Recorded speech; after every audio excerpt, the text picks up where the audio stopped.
DJ Balkrishna DJ Balkrishna DJ Balkrishna DJ Balkrishna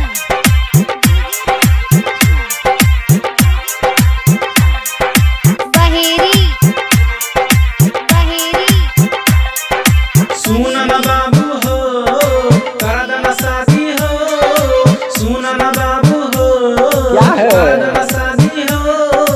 कहिया तक तुम्हारे रहबै बनबे बाबाजी हो। क्या बोलता है? सुन न बाबू हो कर देना शादी हो। सुन न बाबू हो कर देना शादी हो।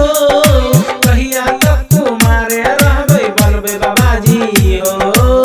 आगे भूल क्यों हल्ला करते हो? सुन न बाबू हो कर देना शादी हो। सुन न बाबू हो कर देना शादी हो। DJ DJ Balkrishna DJ Balkrishna DJ Balkrishna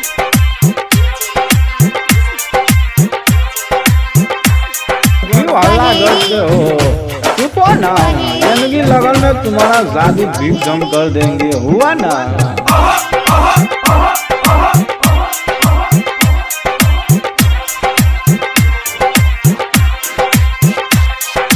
बाबू तोहर गोर दबेबो बनल रहबो दासी। शादी जौन की होतै लाग जबो हम फांसी। क्या बोलता है? चुप हो गए होता है। बाबू तोहर गोर दबेबो बनल रहबो दासी। शादी जौन की होतै लाग जबो हम फांसी। जीत नारायण मुखिया के तू बुझल कनी दू। सुन न बाबू हो कर देना शादी हो।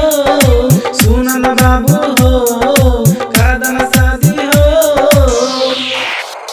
म्यूजिक डायरेक्टर डीजे बालकृष्ण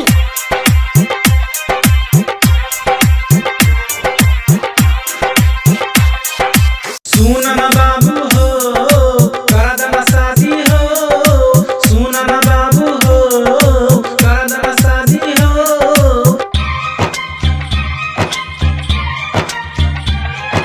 सुन न बाबू हो कर देना शादी हो।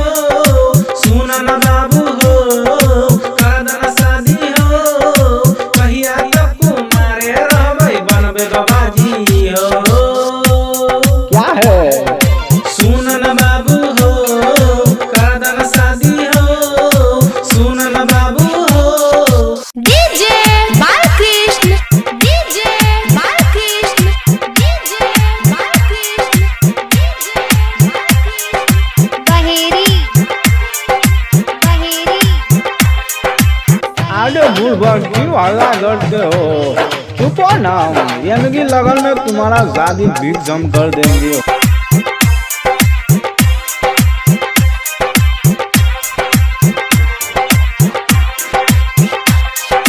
कहिया तक तुम्हारे रहबै बनबे बाबाजी हो।